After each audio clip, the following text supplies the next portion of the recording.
بله حدیثی که دا پیغمبر علیه الصلاة والسلام دویژن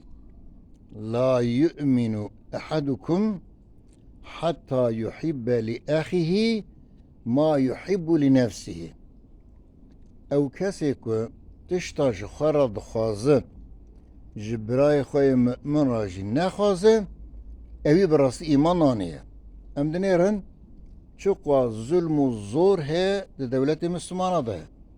Müslüman Müslümana zulüm ki, Müslüman zamanı Müslümana kadakhet ki, Müslüman kültüre Müslümana kadakhet ki, Müslüman nahile ku Müslüman bukha idare bikin, dukhazı dibin bandora vida bişi. Müslüman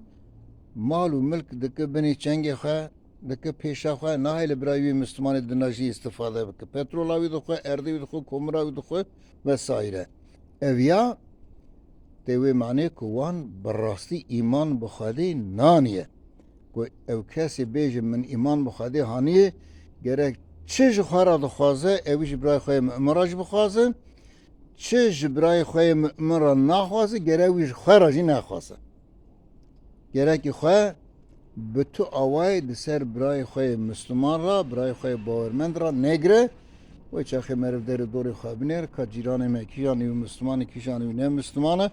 کیجان بگوری پیغمبر علیه السلام حرکت دیگه کیجان نکه پر راحت به حسانی مرد کار جهود نصب